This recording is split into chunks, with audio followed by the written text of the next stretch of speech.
اپنے وجود سے پکار کر یہ تقاضا کر رہی تھی کہ اس کا کوئی خالق ہونا چاہیے، کہاں ہے؟ اس کا جواب مجھے مل جاتا ہے کہ میرا ایک خالق ہے۔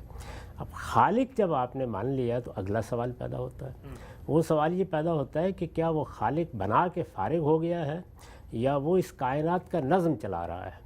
تو انبیاء علیہم السلام نے جو ہمیں ہدایت دی ہے اس میں یہ بتایا ہے کہ صرف یہی نہیں ہے کہ وہ خلق کر کے فارغ ہو گیا ہے، بلکہ وہ اس کائنات کا، تمہارے وجود کا نظم بھی اپنے ہاتھ میں رکھے ہوئے ہے۔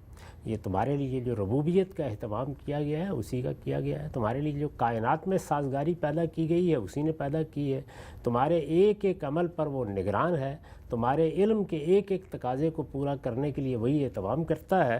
اس نے یہ کائنات کچھ قوانین کے حوالے ضرور کی ہے، لیکن ان قوانین پر بھی اس کے فرشتے مقرر ہیں اور وہ دیکھ رہے ہیں کہ ان قوانین میں کہیں کوئی خلل اندازی نہ ہو جائے۔ پوری کائنات کے اوپر اس کی نگرانی قائم ہے، تمہارے وجود پر بھی اس کی نگرانی قائم ہے۔ تو اس لحاظ سے خلق بھی اسی کی ہے، امر بھی اسی کا ہے۔ اسی کو قرآن مجید نے ایک بڑے سادہ اسلوب میں 2 لفظوں میں بیان کر دیا ہے، الا لہ الخلق والامر، سنو خبردار ہو جاؤ، خلق بھی اسی کی ہے اور امر بھی اسی کا ہے۔ تو اب خلق میں کسی کو آپ شریک ٹھہرائیں یا امر میں کسی کو آپ شریک ٹھہرائیں تو آپ در حقیقت اس کے بارے میں یہ دعویٰ کر رہے ہیں کہ آپ کو پتہ چل گیا ہے کہ فلاں اور فلاں استدلال کی روشنی میں یہ خلق میں فلاں نے کردار ادا کیا ہے یا یہ امر اس کے سپرد کیا گیا ہے۔ تو اب تک اس پوری کائنات میں جو کچھ بھی انسان کے تگ و تاز ہے اس میں کوئی دلیل اس کے لیے فراہم نہیں کی جا سکی۔ یعنی یہ بات کہ میں ایک مخلوق ہوں، میرا ایک خالق ہونا چاہیے، یہ تو ایک لازمی عقلی تقاضا ہے۔ انبیاء علیہم السلام نے اس کا جواب دے دیا کہ ہے تمہارا ایک خالق، اسی کے ہاتھ میں ساری کائنات کی باغ ہے۔ تو یہ بات تو بالکل معقول ہے، عقلی ہے، علم اس کو قبول کرتا ہے، عقل اس کا تقاضا کرتی ہے، انبیاء کی پوری تاریخ اس کی شہادت دیتی ہے۔ لیکن یہ بات کہ اس خلق میں کسی اور کا بھی کوئی ہاتھ ہے یا اس امر میں کسی اور کا بھی کوئی ہاتھ ہے، اس کے لیے کوئی دلیل اس زمین پر آج تک فراہم نہیں کی جا سکی۔ جو کچھ ہے وہ کیا ہے؟ وہ متخیلے کی کار فرمائی ہے۔ یعنی انسان کے اندر چونکہ یہ صلاحیت رکھی گئی ہے کہ وہ اپنے لیے ایک داستان گھڑ لیتا ہے، اپنے لیے ایک تمثیل تیار کر لیتا ہے، وہ اپنے لیے کچھ کردار تراش لیتا ہے، ان کی بنیاد پر افسانہ ترازی کر لیتا ہے، اس کے اندر داستان گوئی کی صلاحیت رکھی گئی ہے، داستان بنانے کی صلاحیت رکھی گئی ہے۔ اسی کے نتیجے میں دنیا کا بہترین ادب وجود میں آتا ہے، اسی کے نتیجے میں دنیا کی بہترین شاعری وجود میں آتی ہے۔ یعنی انسان اپنے تخیل میں جو تصویریں بناتا ہے وہ اس پہ قدرت رکھتا ہے کہ ان کو حقیقی تصویروں کی طرح پیش کر دے۔ تو جیسے وہ ادب میں یہ معاملہ کرتا ہے اسی طرح بزم میں کرنا شروع کر دیتا ہے۔ اس کے نتیجے میں بعض بڑی غیر معمولی قسم کی داستانیں یا اساطیر وجود میں آ جاتے ہیں۔ وہ داستانیں اور اساطیر ہیں جو انسان کا متخیلہ تراشتا ہے اور بعض اوقات اس کے سحر میں بھی مبتلا ہو جاتا ہے، لیکن اگر ان کی تحلیل کر کے آپ دیکھیں تو صاف معلوم ہو جاتا ہے کہ فکشن ہے، یعنی اس کی کوئی بنیاد نہیں ہے۔ علم و عقل میں کسی چیز کی بنیاد ہوگی تو 2 ہی چیزیں ہوں گی، یعنی ایک یہ چیز ہوگی کہ وہ ہمارے مشاہدے کے اندر آئی ہے، اس کے استقراء کے نتیجے میں ہم نے کوئی نتیجہ عالمگیر صداقت کے طور پر اختیار کیا ہے، اور یا یہ ہے کہ جو کچھ ہمارے مشاہدے میں آیا ہے وہ اس کا ناگزیر عقلی تقاضا ہے اور اس کے بارے میں تاریخی طور پر ہمیں مستند شہادتیں مل گئی ہیں۔ تو یہ تینوں ہی ذرائع ہیں، جب یہ تینوں کے تینوں ایک جگہ پہنچ جاتے ہیں تو پھر ہم کسی چیز کے بارے میں کہتے ہیں کہ اب یہ علمی طور پر ثابت شدہ حقیقت ہے یا اس کو اب مانے بغیر کوئی چارہ نہیں ہے۔ وہ اگر ظن غالب کے درجے میں بھی ہے تو بہرحال بہت قابل قبول چیز ہے، لیکن اس سے ہٹ کر آپ اپنے متخیلے سے کوئی تصویر بنا لیں، کوئی داستان آپ گھڑ لیں اور پھر اس کے بعد آپ کہیں کہ یہ ایسے ہو رہا ہے ایسے ہو رہا ہے، تو شرک کی بنیاد اساطیر پر ہے۔ یعنی وہ اصلاً دنیا کے اندر کبھی بھی اپنے لیے نہ مشاہدے میں کبھی کوئی استدلال تلاش کر سکا ہے، نہ ناگزیر عقلی تقاضوں میں اپنے لیے کوئی استدلال کبھی تلاش کر سکا ہے، اور نہ انبیاء علیہم السلام کی تاریخ اس کے حق میں کبھی کوئی شہادت دیتی رہی ہے۔ یہ سب چیزیں بالکل بے بنیاد ہیں۔ تو جب یہ سب چیزیں بالکل بے بنیاد ہیں جو شرک کے لیے کہی جاتی ہیں تو ظاہر ہے کہ پھر اس میں یہ سوال پیدا ہوتا ہے کہ انسان جب خالق اسی کو مانتا ہے جو کائنات کا پروردگار ہے، امر اسی کے ہاتھ میں ہے، سارا نظم وہی چلا رہا ہے، تو یہ ہو کیسے سکتا ہے کہ کسی اور کے سامنے وہ اپنا سر جھکا دے؟ اس لیے کہ پرستش تو ان دونوں امور کا لازمی تقاضا ہے۔ یعنی وہ خالق ہے، وہی میرا بنانے والا ہے، اسی کے ہاتھ میں میری حیات کی باغ ہے اور تمام امور اسی کے حکم، اسی کے اذن اور اسی کے فیصلے کے مطابق ہو رہے ہیں، جب تک میری معرفت میں یہ شعور نہیں آ جاتا میں کسی کے سامنے سر کیوں جھکاؤں گا؟ یعنی اگر جھکاؤں گا تو بے معنی حرکت کروں گا، اپنی توہین کروں گا، یعنی پھر میں حقیقت کے خلاف اقدام کروں گا۔ لیکن انسان چونکہ اپنے متخیلے کی کار فرمائی سے اور پھر بہت اعلیٰ درجے کا فکشن تشکیل کرنے والوں کے سحر میں مبتلا ہو کر اس طرح کے اساطیر تلاش کر لیتا ہے، تو اس لیے بندے کی طرف سے یہ اقرار اس دعا میں سامنے آتا ہے کہ پروردگار ہم ایسی بے شعوری کی کوئی حرکت نہیں کرتے، ربوبیت تیری، رحمت تیری، کرم تیرا، انجام تو نے ہمارے لیے مقدر کر رکھا ہوا ہے، تو یہ کیسے ہو سکتا ہے کہ ہم عبادت کے لیے کسی اور کی طرف رجوع کریں یا استعانت کے لیے کسی اور کی طرف رجوع کریں؟ یہاں ظاہر ہے کہ جو استعانت زیر بحث ہے وہ امر کی استعانت ہے، یعنی جو اس دنیا سے، اس کائنات سے، اس کے اسباب سے ماورا امر و تصرف ہے، وہ چونکہ اللہ ہی کے ہاتھ میں ہے، تو اس دائرے میں جہاں مدد کی ضرورت ہوتی ہے وہاں ہم اللہ ہی کی طرف رجوع کرتے ہیں۔ تو اس وجہ سے یہ دونوں باتیں ہیں جو ہمارے ایمان کا ناگزیر تقاضا ہے، خدا کو ماننے کا ناگزیر تقاضا ہے، خدا کے صحیح شعور کا ناگزیر تقاضا ہے۔ اگر یہ تقاضا ہم نے پورا نہیں کیا تو اوپر سے یا تو معرفت میں نقص ہوگا، اور یا یہ ہے کہ وہ چیز ہمارے لیے کوئی شعوری احساس ہی نہیں بن سکی، ہم نے کہنے کو ایک بات کہہ دی، اقرار کرنے کو ایک چیز کا اقرار کر لیا، لیکن وہ حلق سے اوپر کی کوئی بات تھی، وہ اپنی گہرائی کے ساتھ ہمارے وجود کا حصہ نہیں بنی۔ اگر اللہ تعالیٰ کا تصور اور اللہ تعالیٰ کے ساتھ ہمارا تعلق بالکل صحیح جگہ پر استوار ہو تو یہ سوچ بھی انسان کے اندر نہیں پیدا ہو سکتی کہ میں کسی اور کی پرستش کر سکتا ہوں، میں کسی اور کے سامنے سر جھکا سکتا ہوں۔ اس میں نے وضاحت کر دی ہے جو آپ نے البیان کا اقتباس پڑھ کر سنایا ہے کہ عبادت کی اصل حقیقت تو پرستش ہی ہے، یعنی میرا سر جھک جاتا ہے، میرا باطن بھی خدا کے سامنے سرفکندہ ہو جاتا ہے، میرا پورا وجود اس کا اعتراف کرتا ہے کہ وہ میرا پروردگار ہے۔ یہ اعتراف پورے وجود کا اعتراف ہے، باطن میں ہوتا ہے تو ہم اس کو خضوع اخبات کہتے ہیں، یہ ظاہر میں آتا ہے تو سجدے میں تبدیل ہو جاتا ہے، قیام میں تبدیل ہو جاتا ہے، رکوع میں تبدیل ہو جاتا ہے، اور چونکہ میں ایک محتاج مخلوق ہوں، عاجز مخلوق ہوں، تو دعا و مناجات میں تبدیل ہو جاتا ہے۔ تو اس وجہ سے عبادت کی جتنی صورتیں بھی انسان سوچ سکتا ہے وہ اللہ ہی کے لیے خاص ہو سکتی ہیں، تو اس کا اقرار کیا جاتا ہے۔ اور استعانت کو اس لیے نمایاں کیا ہے کہ بسا اوقات ایسے ہوتا ہے کہ ہم اس دنیا کے اندر جب آنکھ کھولتے ہیں تو قدم قدم پر ہمیں بعض ایسی احتیاجات لاحق ہوتی ہیں یا ایسی مصیبتیں آتی ہیں، آفات لاحق ہو جاتی ہیں جس میں ہم ماورائے اسباب مدد کے طالب ہوتے ہیں۔ یعنی ایک تو اسباب کے دائرے میں مدد ہے، وہ ظاہر ہے مجھے آپ سے ملتی رہتی ہے، آپ کو مجھ سے ملتی رہتی ہے، دنیا میں اس کے آلات بھی ہیں، ہمارے طبیب ہیں وہ ہمارا علاج کر دیتے ہیں اور سب چیزیں ہیں، وہاں یہ سوال پیدا نہیں ہوتا۔ لیکن اسباب سے، علل سے ماورا، جب اسباب سے ماورا کسی اور ہستی کا تصور ذہن میں آتا ہے تو وہاں خدا کے سوا کوئی نہیں ہے۔ تو اس لیے دونوں چیزیں اس پروردگار کے لیے خاص کی جاتی ہیں، اور جب دونوں چیزیں اس کے لیے خاص ہو جاتی ہیں تو پھر اس کا لازمی نتیجہ یہ نکلتا ہے کہ اگر اس کی طرف سے کوئی حکم آئے گا تو وہ بھی سب سے برتر حکم ہوگا، سب سے بالاتر حکم ہوگا، دنیا کا ہر حکم اس کے تحت ہوگا، اس کے حکم کے مقابلے میں دنیا میں کسی اور حکم کی کوئی حیثیت نہیں ہوگی۔ اسی کو حضور نے بیان فرمایا کہ لا طاعت فی معصیت الخالق، یعنی اگر خدا کی نافرمانی میں کوئی ہمیں کوئی بات کرنے کے لیے کہے گا تو اس میں اطاعت کا کوئی سوال نہیں ہے، نہ کوئی مطالبہ کر سکتا ہے، نہ ایک بندہ مومن الا یہ کہ اسے کسی اضطرار میں مبتلا کر دیا جائے یہ سوچ سکتا ہے کہ وہ خدا کے حکم کے خلاف کسی اور کی بات کو مانے گا یا اس کی اطاعت کرے گا۔ تو اس مجموعی تصور کے اندر کھڑے ہو کر یہ جملہ انسان کی زبان سے نکلتا ہے کہ ایاک نعبد و ایاک نستعین، پروردگار تو ہی خالق ہے، تو ہی معبود ہو سکتا ہے، اس لیے میں تیری عبادت کرتا ہوں، اور اسباب سے ماورا اگر مجھے کبھی مدد کے لیے ہاتھ اٹھانے ہیں کسی اور دروازے پر جانے کا کوئی سوال ہی نہیں ہے، وہ سب کچھ تیرے ہاتھ میں ہے، الا لہ الخلق والامر، تیرے ہی سامنے ہاتھ اٹھاتا ہوں۔ سبحان اللہ، سبحان اللہ۔ ہم سب ایک آیت کے اندر کیا مضامین مخفی ہیں، آپ نے ان کی وضاحت کی۔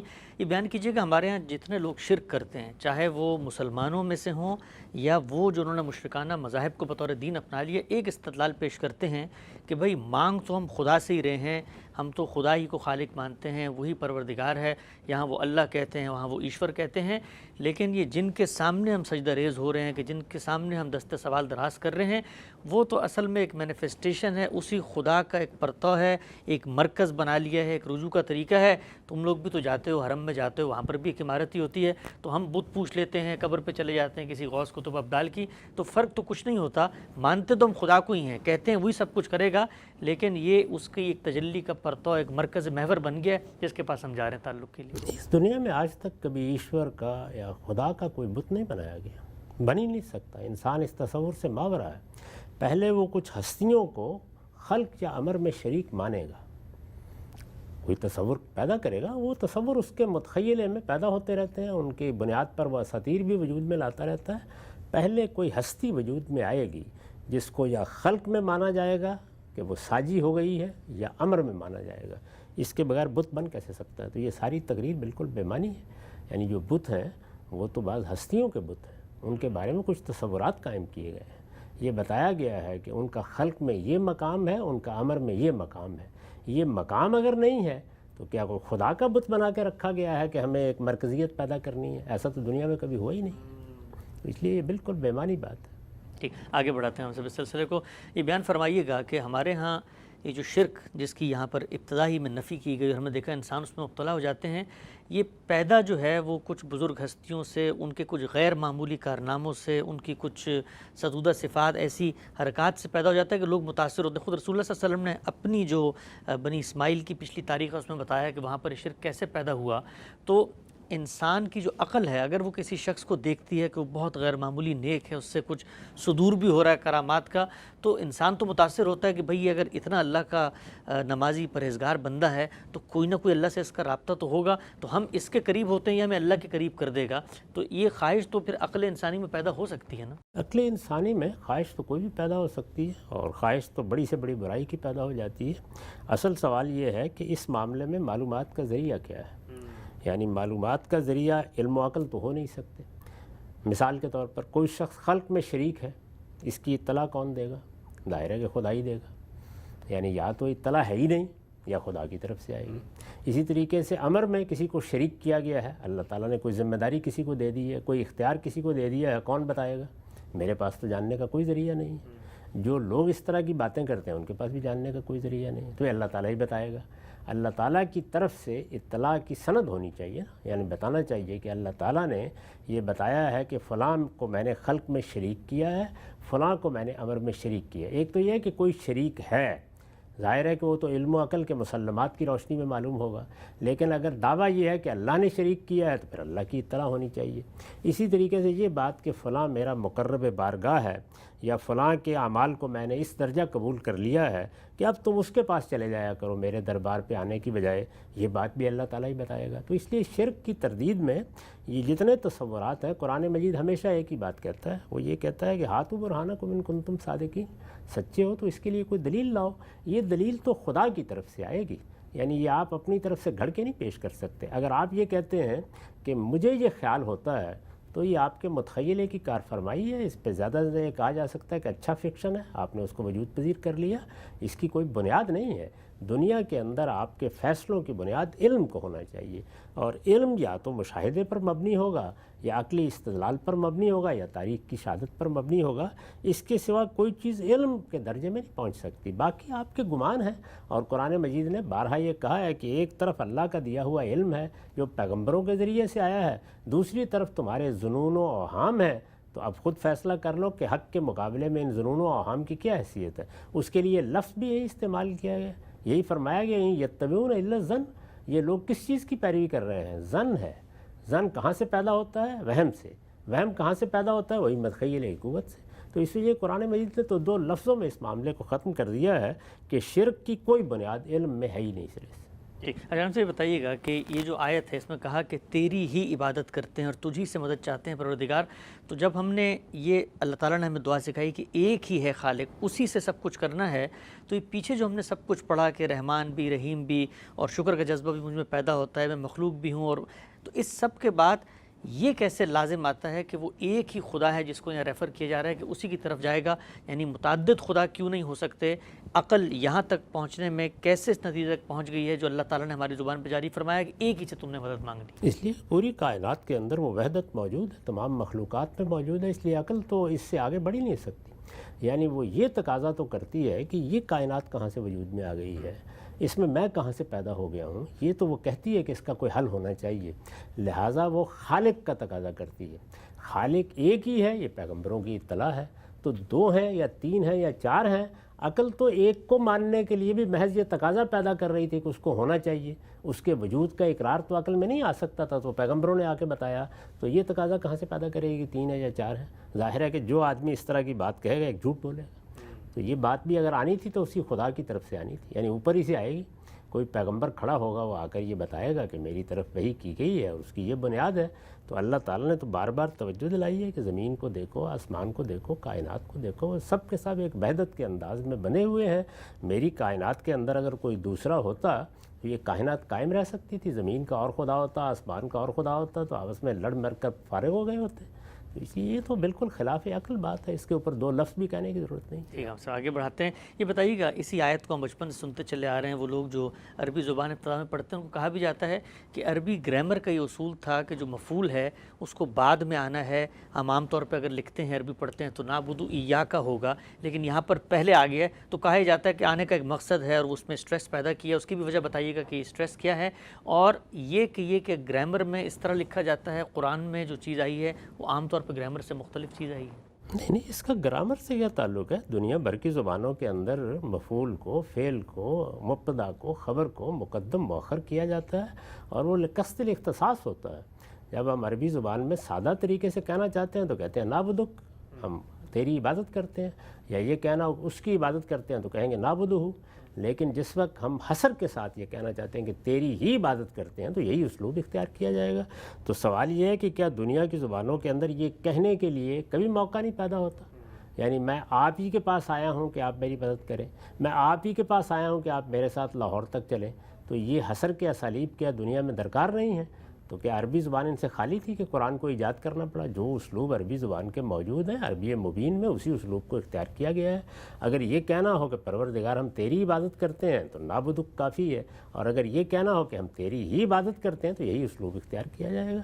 تو اس میں قرآن مجید نے کوئی اپنی طرف سے ندرت نہیں اختیار کی، بلکہ جو بات کہنا مقصود ہے اس کو موزوں ترین الفاظ دے دیے ہیں۔ ٹھیک، اچھا یہ بتائیے کہ ہم سب کے یہ جو فرمایا ہے کہ ایاک نعبد و ایاک نستعین، پروردگار تیری ہی عبادت کرتے ہیں، تجھی سے مدد چاہتے ہیں، اس کے اندر یہ جو مدد کا مفہوم ہے، ہم نے دیکھا بعض لوگ یہ بھی کہتے ہیں کہ میں نے آپ سے اگر پانی مانگ لیا، آپ نے اشارہ بھی کیا تھا اس کی طرف کہ خلق اور تدابیر امور کے اندر اگر آپ ساجی بناتے ہیں کسی کو، لیکن ہمارے یہاں لٹرل مفہوم میں کہتے ہیں کہ اگر آپ نے پانی بھی مانگ لیا کہ بھائی تم ہی مجھے پانی دے سکتے ہو، تو گویا یہ بھی ایک طریقے کا شرک ہے اور اس آیت کے منافی ہے، اس کی بھی تھوڑی وضاحت کیجیے۔ اس کا اس سے کوئی تعلق نہیں۔ دنیا کے اندر جو اسباب کی دنیا ہے وہاں ہم جانتے ہیں کہ ہم ایک دوسرے کی مدد بھی کرتے ہیں، ایک دوسرے کے لیے سازگاری بھی فراہم کرتے ہیں، ایک دوسرے کے بعض معاملات میں محتاج بھی ہوتے ہیں، اور پھر آگے بڑھ کر ایک شخص دوسرے کی احتیاج کو پورا بھی کرتا ہے۔ یہ دنیا میں اسباب کے تحت کا کارخانہ ہے، اس میں کسی عبودیت کا تصور پیدا ہی نہیں ہوتا، تو اس وجہ سے اس دائرے کا اس سے تعلق ہی نہیں ہے۔ یہاں جو چیز مقصود ہے وہ یہ ہے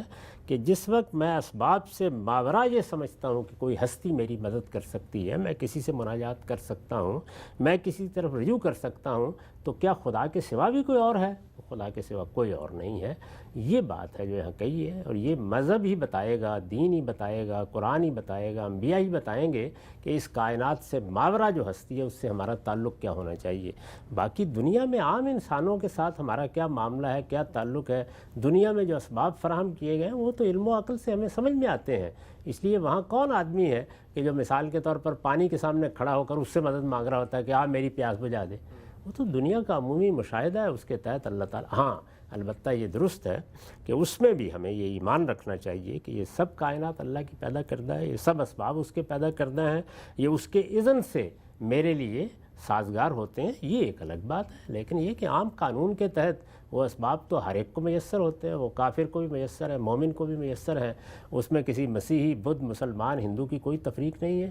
وہ جو آدمی بھی ان اسباب کے قوانین کو سمجھ لیتا ہے وہ اس کی خدمت کے لیے تیار ہوتے ہیں، تو اس کا اس آیت سے کوئی تعلق نہیں۔ ٹھیک ہے، یہ جو آپ نے آخر میں بات فرمائی، ہم سبھی بات ایک روایت میں بھی آتی ہے، سیدہ عائشہ کی نسبت سے بیان کی جاتا ہے کہ آپ نے فرمایا کہ جوتے کا تسمہ بھی ٹوٹے تو اللہ سے مانگو، لیکن ہمیں پتہ ہے کہ تسمہ ہم نہیں بازار میں جا کے ڈھونڈ رہا ہے، لیکن یہ ہمیں گمان رہے گا کہ تسمہ جہاں سے مل رہا ہے اس کے دست قدرت میں یہ نہیں ہے کہ وہ تسمہ فراہم کرے، وہ کرتا اللہ ہی ہے۔ جی، وہ میں نے وہی عرض کیا نا کہ دنیا کے اندر جو اسباب کے تحت ہمیں جو کچھ میسر آتا ہے اس میں ہم اسباب کی طرف رجوع کرتے ہیں اور مدد بھی مانگتے ہیں، دکاندار سے جا کر کہتے ہیں کہ مجھے پاؤں کے لیے ایک تسمہ چاہیے، یہ وہ ساری باتیں اپنی جگہ ٹھیک ہیں، لیکن اس کے پیچھے بھی ایک بندہ مومن کو یہ چیز مستحضر رکھنی چاہیے کہ میرا پروردگار ہی ہے کہ جو یہ سب فراہم کر رہا ہے، تو وہاں اسباب کے پیچھے کون ہے اس کا احساس رکھنا چاہیے، اور جب آپ اسباب سے ماورا مدد مانگتے ہیں تو پھر کسی اور کے دروازے پر جا ہی نہیں جا سکتے۔ ہم سے بتائیے کہ ہمارے ہاں مسلمان حکمران ہمیں نظر آتے ہیں، بظاہر نیشن اسٹیٹ کا دور ہے، اس کے اندر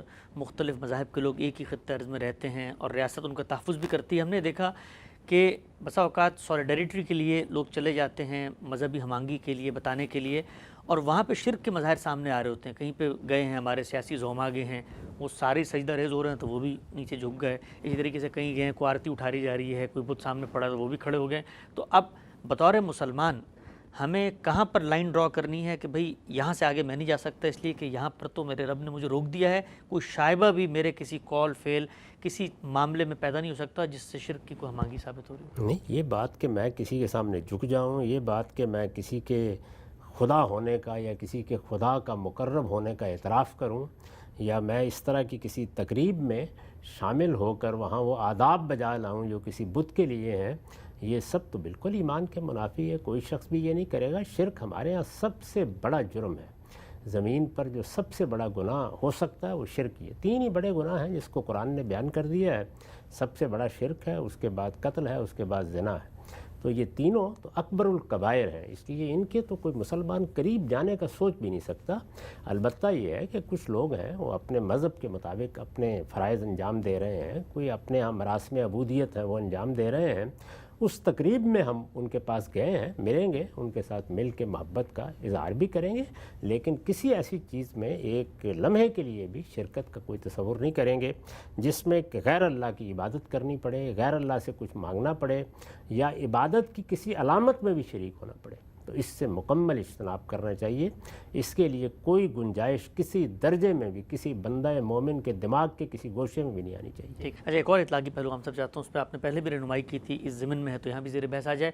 یہ بڑی ہمارے یہاں بحث ہوئی کہ مسلمانوں کی اکثریت کا ملک ہے، ہم ہی ٹیکس دیتے ہیں، ہمارا پیسہ ہے، ہم اپنے پیسوں سے کیوں کسی غیر مذہب کی یا غیر قوم کی مندر تعمیر کریں، وہ تو شرک کا مظہر ہے، ہم کیوں اس گناہ میں شریک ہو؟ تو اس موقع پہ مسلمان حکمرانوں کی کیا ذمہ داری ہوگی؟ یہاں معاملے کی نوعیت بالکل مختلف ہے، وہ یہ ہے کہ اگر پاکستان ہے مثال کے طور پر، یا اب تو سارے ممالک کا یہی حال ہے، تو ان میں ہر طرح کے لوگ آباد ہیں، ہر مذہب کے ماننے والے آباد ہیں، مختلف نسلوں کے لوگ آباد ہیں، یہ اب کسی ایک کا ملک نہیں رہا، بلکہ یہ مان لیا گیا ہے کہ جس خطہ ارض میں بھی آپ کوئی ریاست بنا رہے ہیں اس میں رہنے والے تمام لوگ اس کے برابر کے شہری ہیں۔ اب اگر وہ برابر کے شہری ہیں تو یہ تو نہیں ہے کہ صرف ہم اس میں ٹیکس دیتے ہیں وہ بھی ٹیکس دیں گے، سب شریک ہیں۔ ہماری مسجدوں میں بھی اگر کوئی چیز خرچ ہوگی تو پھر کیا ان کے روپے سے خرچ ہوگی؟ تو اس میں یہ طے کر لیا گیا ہے کہ یہ ایک قومی ریاست ہے، اس قومی ریاست میں سب شہری برابر کے شریک ہیں، لہٰذا اگر ریاست نے کسی معاملے میں کوئی اقدام کرنا ہے تو وہ بالکل برابری کی سطح پر کرے گی۔ یہ عبادت کرنا ایک الگ چیز ہے، اور اپنے شہریوں کے حقوق کی حفاظت کرنا یا ان کی ذمہ داریوں کو پورا کرنا یا ان کو پورا کرنے میں ان کی مدد کرنا، یہ بالکل ایک الگ چیز ہے۔ اس میں لوگ دو الگ الگ باتوں کو آپس میں ملا دیتے ہیں۔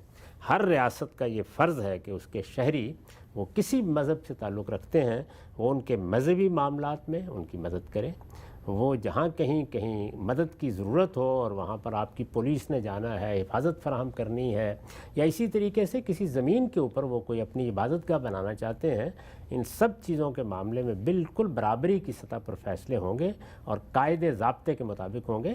زیادہ سے زیادہ آپ یہ کہہ سکتے ہیں کہ ایسے معاملات کو کرتے وقت اگر یہ طریقہ اختیار کر لیا جائے، اور وہ ہماری مساجد کے بارے میں بھی اختیار کیا جائے کہ لوگوں کے کنٹریبیوشن کو اس کے لیے خاص کر کے آپ اسی کمیونٹی کے لیے وہ چیزیں فراہم کر دیں. اگر کسی کو ٹیکس کے معاملے میں اعتراض بھی ہے تو اس کا بھی طریقہ یہ ہے. لیکن یہ حکومت جس وقت لوگوں کے ساتھ معاملہ کر رہی ہے تو یہاں اب ہمارا یا دوسرے کا سوال نہیں ہے.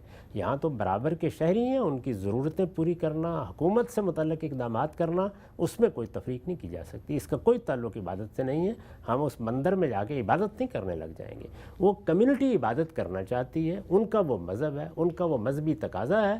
چونکہ وہ اس ملک کے شہری ہیں اور شہری کی حیثیت سے برابر کے حقوق رکھتے ہیں, وہ حقوق جس طرح مسلمانوں کے حکومت پر ہیں ان کے بھی حکومت پر ہیں.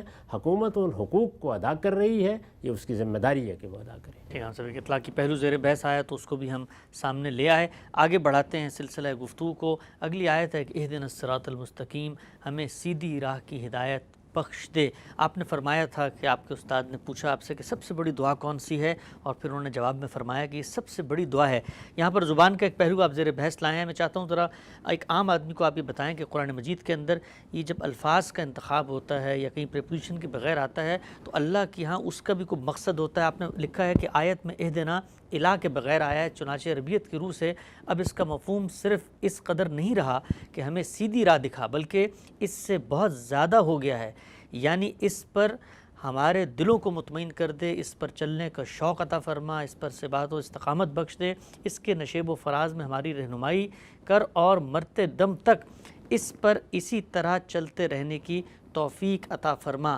لفظ تو سادہ سا ہے, لیکن آپ نے فرمایا کہ ایک اس میں سے جو پریپوزیشن ہے وہ ہٹا دی گئی تو اس کے اندر ایک ذرا گہرا مفہوم اور پیدا ہو گیا. دنیا کی ہر زبان میں ہے. انگریزی زبان میں دیکھیے کہ مختلف افعال ہیں, ان کے ساتھ جو پریپوزیشنز آتی ہیں وہ ان کے معنی کو کہاں سے کہاں پہنچا دیتی ہیں. آپ گو ٹو, گو انٹو, ان کے معنی کا باہمی تقابل کریں گے تو اندازہ ہو جائے گا کہ اس میں کیا فرق واقع ہو جاتا ہے. تو عربی زبان میں بھی ایسے ہی ہوتا ہے. اگر تو سادہ بات ہوتی کہ اہدنا الی الصراط المستقیم تو اس کا مطلب یہ ہوتا ہے کہ آدمی کسی گمراہی میں کھڑا ہے یا اس کے سامنے راستہ واضح نہیں ہے اور وہ چاہتا ہے کہ اس کو راستہ مل جائے. لیکن جب آپ نے الہ کی اس پرپوزیشن یا صلے کو ختم کر دیا تو اب اس کے اندر بڑی معنویت پیدا ہو گئی. اب یہ ابتدا سے لے کے انتہا تک کا احاطہ کر رہا ہے. تو اسی وجہ سے یہ ہماری نمازوں کی دعا ہے. یعنی جس وقت انسانیت کو یہ ضرورت تھی کہ وہ راستہ پائے اس وقت بھی یہ دعا درست تھی. آج راستہ ہمارے پاس موجود ہے, وہ قرآن کی صورت میں دے دیا گیا ہے, محمد الرسول اللہ نے ہدایت کو واضح کر دیا ہے. اب اس کی ضرورت نہیں ہے کہ ہم خدا سے یہ چاہیں کہ کوئی نیا پیغمبر آئے یا کوئی نئی ہدایت آئے. اب یہ دعا اس کے لیے مانگنے کی ضرورت ہی قیامت تک ختم ہو گئی. لیکن اس ہدایت پر ہمیں چلنا ہے, اس ہدایت کے غوامض کو سمجھنا ہے, اس میں جہاں کہیں کوئی سوال پیدا ہو وہاں اس کا صحیح نتیجہ نکالنا ہے. پھر یہ کہ وہ ہدایت اگر مل جائے گی تو اس پر عمل کرنا ہے. عمل کرنے میں 10 مشکلات پیش آئیں گی, وہاں اللہ کی مدد کی ضرورت ہوگی. تو اب یہ سب کچھ گویا اس ایک لفظ کے اندر آ گیا ہے. تو اس لحاظ سے یہ بڑا بلیغ اسلوب ہے کہ یہ دعا جس مرحلے پر بھی آپ مانگی جائے گی تو یہ گویا ہدایت ہی کی دعا بن جائے گی. جبکہ اگر اس میں وہ الہ کا صلہ ہوتا تو پھر وہ بالکل ابتدائی ہدایت کے لیے زیادہ موزوں اسلوب ہوتا. ٹھیک, یعنی ہدایت کا راستہ بھی واضح کر اور ہمارا ہاتھ بھی پکڑ کے ہم اس پر قائم رہیں. آگے لکھا ہے صراط الذین انعمت علیہم غیر المغضوب علیہم ولا الضالین, ان لوگوں کی راہ جن پر تو نے عنایت فرمائی ہے. آپ نے اس کی وضاحت میں لکھا یعنی ان لوگوں کی راہ جنہیں تو نے اپنی ہدایت سے نوازا اور انہوں نے پورے دل اور پوری جان کے ساتھ اس طرح اسے قبول کیا کہ تیری نعمت ہر لحاظ سے ان پر پوری ہو گئی. سورہ نساء کی آیت 69 کی وضاحت ہے کہ اس سے مراد انبیاء, صدیقین, شہداء اور صالحین کی مقدس جماعت ہے. یعنی یہ جو دعا اس میں مانگی گئی ہے کہ ان لوگوں کی دعا کہ جن پر انعام کیا, کن پر انعام کیا وہ یہاں زیر بحث نہیں, آپ فرماتے ہیں کہ کہیں اور زیر بحث ہے. اجمال میں تو ہر آدمی کو یہ معلوم ہی ہوتا ہے کہ ظاہر اللہ کا انعام کن پر ہوا ہے, انہی پر ہوا ہے نا جو اس کے نیک بندے ہیں. تو قرآن مجید نے ایک دوسرے مقام پر جیسے کہ وہ اپنی تفسیر خود کرتا ہے یہ بتا دیا ہے کہ اللہ کا انعام انسانی تاریخ میں کن پر ہوا. میں یہ عرض کر چکا ہوں کہ یہ دعا پہلے دن نہیں مانگی جا رہی جی. یہ دعا اصل میں رسالت مآب صلی اللہ علیہ وسلم کی بعثت سے پہلے مانگی جا رہی ہے. تو اس کے پیچھے ایک پوری تاریخ بن چکی ہے. وہ پوری تاریخ میں اللہ تعالیٰ کی نعمتوں کا ظہور ہوا ہے, اس کے انعامات کا ظہور ہوا ہے. اس پر ایک نگاہ ڈال کے دیکھیں تو قرآن مجید نے ہماری یہ رہنمائی کی ہے کہ میری نعمتیں کن پر ہوئی ہیں. تو اس کو بیان کیا ہے سورہ نساء میں کہ اولئک مع الذین انعم اللہ علیہم من النبیین والصدیقین والشہداء والصالحین. یعنی اللہ تعالیٰ اگر کوئی اللہ کی بندگی کا فیصلہ کر لیتا ہے تو اس کو ان لوگوں کی معیت عطا فرماتا ہے جو نبی ہیں, جو صدیق ہیں, جو شہداء ہیں, جو صالحین ہیں. تو یہ بتا دیا کہ جو مراتب اس دنیا کے اندر انسانوں کو مل سکتے ہیں، یعنی اپنے علم کی بہتری اور اپنے عمل کی خوبی کے لحاظ سے وہ یہ 4 ہی مراتب ہیں۔ اس میں یہ بات بھی بالکل واضح کر دی ہے کہ ہمارے ہاں صوفیانہ تعبیرات میں جو بہت سے مناسب لوگ بیان کرتے ہیں، فلاں ولی اللہ ہے، فلاں قطب ہے، فلاں اقطاب میں سے ہے، فلاں ابدال میں سے ہے، فلاں کی یہ حیثیت ہے، یہ تصوف کے مناسب ہیں اور یہ صوفیانہ تعبیر کے مناسب ہیں۔ اس کے بارے میں وہی جانتے ہیں کہاں سے آئے ہیں اور کہاں جائیں گے۔ جو اللہ تعالیٰ نے بندہ مومن کی حیثیت سے منصب حاصل ہو سکتا ہے کسی کو بیان کیا ہے، وہ یہ 4 ہی ہیں۔ یعنی اللہ تعالیٰ نے جو لوگ اعلیٰ ترین فطرت کا نمونہ تھے، بلکہ نقل فطرت کا بہترین ثمر تھے، جب یہ فیصلہ کیا کہ وہ اپنی ہدایت پہنچائے گا تو ان کا خود انتخاب کیا، وہ اللہ کے نبی تھے۔ نبوت کا سلسلہ اب ختم ہو چکا ہے، اس وجہ سے ماضی میں انبیاء علیہم السلام کی حیثیت سے کس سیرت و کردار کے لوگوں کو منتخب کیا گیا، تو یہ بتایا گیا کہ ان پر اللہ کی نعمت ہوئی۔ یہ تو بالکل طے ہے کہ اللہ تعالیٰ راہ چلتے کسی آدمی کو نبوت کا تاج نہیں پہنا دیتا، یعنی وہ شخص اپنی سیرت، اپنے کردار کے لحاظ سے من خیار الناس ہوتا ہے، تو اس وجہ سے اللہ اس کا انتخاب کرتے ہیں۔ تو بہترین لوگ جو دنیا کے اندر منتخب کیے گئے کہ ان کو نبوت دی جائے، وہ اللہ کے پیغامبر بنے، اس منصب پر فائز ہوں، وہ اللہ کے نبی تھے۔ پھر اس کے یہ بتایا گیا ہے کہ پیغمبر جب زمین پر آتے ہیں اور اپنی ہدایت دیتے ہیں تو ان کا ساتھ دینے کے لیے جو لوگ تیار ہو جاتے ہیں وہ سب صدیقین ہیں۔ سیدنا صدیق اکبر صدیق ہیں، ورنہ تمام صحابہ کرام صدیقین ہی ہیں۔ انہوں نے آگے بڑھ کر پیغمبر کی تصدیق کی ہے اور دل کے پوری صدق کے ساتھ، پوری سچائی کے ساتھ رسول اللہ صلی اللہ علیہ وسلم کا ساتھ دیا ہے۔ تو اس لحاظ سے وہ لوگ کہ جو پیغمبر کی دعوت پر لبیک کہتے ہیں، سبقت کرتے ہیں، آگے بڑھ کر اس کی دعوت کو قبول کرتے ہیں، اس کے تقاضے پورے کرنے کے لیے تیار ہوتے ہیں۔ پیغمبر اگر کسی جد و جہد کی طرف بلاتا ہے تو اس کے ساتھی بن کر کھڑے ہو جاتے ہیں، وہ سب صدیقین کہلاتے ہیں۔ تو یہ پیغمبروں کے زمانے میں پیغمبر موجود نہیں ہوتے تو دین کی گواہی دینے والے، دین کی شہادت دینے والے لوگ ہر قوم میں ہر جگہ پیدا ہوتے رہتے ہیں۔ ان کے لیے قرآن نے ایک جامع تعبیر اختیار کی ہے، شہداء، یعنی اس کی آخری چیز یہ ہے کہ کسی موقع پر اللہ کے لیے جان دینی پڑی تو آدمی میں جان بھی دے دی۔ تو یہ گویا جس طریقے سے سیدنا صدیق کے معاملے میں یہ صدیق ہو کر ایک خصوصیت پیدا کر لیتا ہے، اسی طرح خدا کی راہ میں جان دینے والوں کے لیے یہ لقب بن جاتا ہے۔ تو یہ اصل میں خصوص کا بیان ہے، ورنہ وہ سب لوگ جو دین کی گواہی دیتے ہیں، دین کی شہادت دیتے ہیں، دین کا علم حاصل کرتے ہیں، لوگوں کے سامنے اس کی گواہی کے لیے کھڑے ہوتے ہیں، قومی سطح پر کھڑے ہوں یا انفرادی سطح پر کھڑے ہوں، سب کے سب شہداء کہلاتے ہیں۔ اور ان شہداء کے ساتھ جو لوگ اللہ کے دین کی پیروی کرنے کے لیے کھڑے ہوتے، ان کی دعوت کو قبول کرتے ہیں، وہ سب صالحین ہیں۔ تو اس طرح قرآن مجید نے جو مناسب دنیا کے اندر انسان حاصل کر سکتا ہے دینی لحاظ سے، وہ 4 ہی ہیں اور وہ بیان کر دی ہیں۔ ٹھیک ہے، آپ سے بالکل واضح کیا آپ نے بات کو۔ چند چیزیں مزید توضیح طلب ہیں، چاہتا ہوں ان کو بھی اگلے 5-7 منٹ میں ہم زیر بحث لے آئیں۔ فرمایا ان لوگوں کی راہ جن پر تو نے عنایت فرمائی، آپ نے وضاحت کی وہ کون لوگ ہیں جو نہ مغضوب ہوئے اور نہ راہ سے بھٹکے۔ نہ مغضوب ہوئے اس پہ آپ نے لکھا ہے، یعنی وہ لوگ جنہوں نے اپنی سرکشی کے باعث اس ہدایت کو قبول کرنے سے انکار کر دیا، یا قبول کیا تو دل کی آمادگی سے قبول نہیں کیا اور ہمیشہ اس سے انحراف پر مصر رہے۔ خدا کے جن بندوں نے ان کی اصلاح کرنا چاہی انہیں جھٹلایا، یہاں تک کہ ان میں سے بعض کو اذیتیں دیں اور بعض کو قتل کر دیا، چنانچہ اپنے ان جرائم کی پاداش میں وہ خدا کے غضب کے مستحق ٹھہرے۔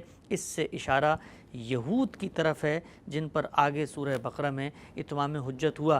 غضب، آپ نے پوری بات واضح کی کہ پیچھے ایک تاریخ کھڑی ہے، اس کے اندر لوگ کھڑے ہیں، ان کو بتایا گیا ہے کہ پیچھے یہ معاملہ ہوا تھا۔ یہ ذرا واضح کیجئے گا ایک چیز، قرآن مجید آج کے دور میں ایک عام آدمی کھول کے پڑھتا ہے تو جیسے ہی وہ تفسیر میں دیکھتا ہے کہ یہود مراد ہیں تو فوراً سے اس کے ذہن میں جاتا ہے کہ مطلب جتنے یہود موجود ہیں ان کے بارے میں اللہ تعالیٰ نے کہا ہے، تو وہ دنیا کے اندر کوئی بین المذاہب ہمانگی بھی نہیں پیدا ہوتی اور بچوں کو شروع سے ہم نفرت کے ایک سبق دے رہے ہوتے ہیں۔ اس کو ہم کیسے سمجھیں اس پوری بات؟ اس کا نفرت سے کیا تعلق ہے؟ یہ تو تاریخی واقعے کا بیان ہے، یعنی یہ بات طے ہے کہ اللہ تعالیٰ نے ایک پوری قوم کو منتخب کیا تھا، تو تاریخ کا ایک بہت بڑا واقعہ ہے۔ یعنی اگر میں کسی موقع پر یہ بتاؤں کہ روما پہ زوال آ گیا تھا تو یہ نفرت پیدا کرنا مقصود ہے اس سے، یا مغلیہ سلطنت برباد ہو گئی تھی اور اس کے نتیجے میں بہادر شاہ ظفر کو رنگون میں جا کر قید کر دیا گیا تھا، تو یہ بچوں کو بتانا نفرت پیدا کرنا ہے۔ تو یہاں کسی نفرت کا کہاں ذکر؟ یہاں تو یہ بتایا گیا ہے کہ اللہ نے ابراہیم کی ذریت کو بڑا شرف بخشا تھا، بہت غیر معمولی عزت دی تھی، اللہ تعالیٰ نے ان کا انتخاب کیا تھا، اور اس میں سے سب سے پہلے جن کو ترجیح دی گئی اور ذمہ داری دی گئی وہ کون تھے؟ وہ اصل میں بنی اسرائیل تھے۔ بنی اسرائیل ہیں جو بعد میں یہود کہلائے ہیں، یہ اللہ کی منتخب قوم تھی، اللہ نے ساری قوموں میں سے اس کا انتخاب کیا تھا۔ یہ تو بڑے مرتبے کا اظہار ہے، کمال مرتبے کا ذکر ہے، پورا قرآن ان کے اس مرتبے کی تصدیق کرتا ہے، تو اس میں نفرت کہاں سے پیدا ہو گئی؟ یہ بتایا جا رہا ہے کہ وہ اللہ کی منتخب قوم تھے، لیکن انہوں نے اللہ کی نافرمانی کی، انہوں نے اللہ کے پیغمبروں کے معاملے میں غلط رویہ اختیار کیا، ان کو جھٹلا دیا، ان کے قتل کے درپے ہو گئے۔ تو اگر میں یہ بیان کروں کہ جرمن قوم میں ایک شخص پیدا ہوا تھا جس نے اتنی بڑی جنگ چھیڑ دی تھی اور نازی ازم کی ایک پوری تحریک برپا کر دی، تو میں نفرت پیدا کر رہا ہوں؟ یہ تاریخی واقعے کا بیان ہے۔ تو اس میں بندہ یہ دعا کرتا ہے کہ مالک وہ لوگ، یعنی انہی کے اندر کے تو پیغمبر ہیں، انہی کے اندر کے تو صدیقین ہیں، انہی کے اندر کے تو شہداء ہیں، ماضی میں کون ہیں ان کے علاوہ؟ رسالت میں آپ صلی اللہ علیہ وسلم کے ساتھی ہیں جو حال کی بات ہے، اور ماضی میں سارے وہی ہیں جو یہود میں سے ہیں۔ یعنی حضرت مسیح کون ہے؟ انبیاء کی مثالیں اگر میں دوں گا، جو ہم نے انعام یافتہ گروہ کا ذکر کیا، تو کن کی دوں گا؟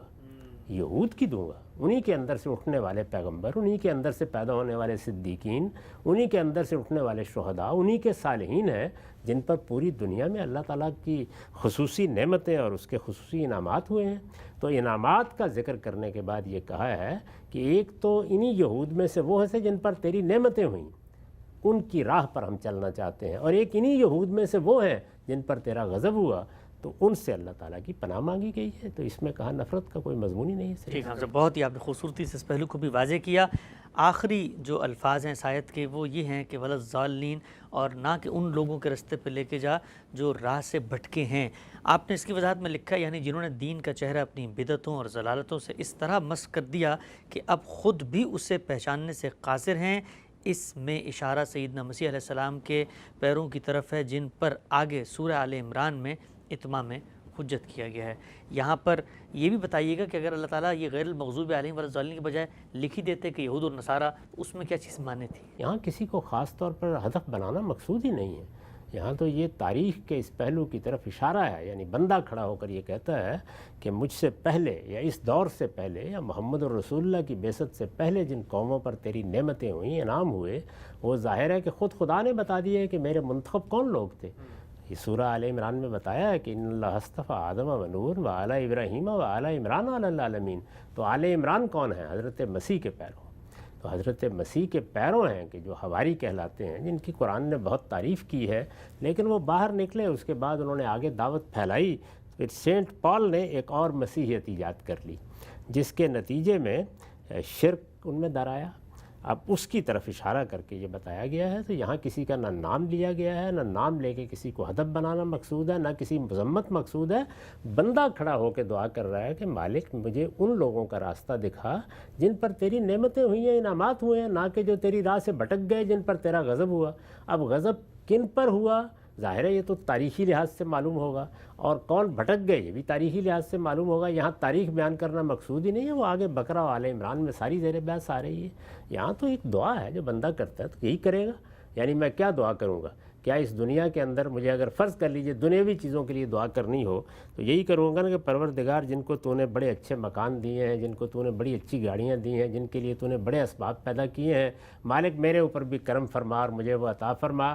وہ چیزیں مجھے نہ دینا کہ آدمی کسی سلم میں پڑا ہوا دنیا سے رخصت ہو اور بیماریوں کا شکار ہو جائے۔ تو یہ کیا میں کسی کی مذمت کر رہا ہوں؟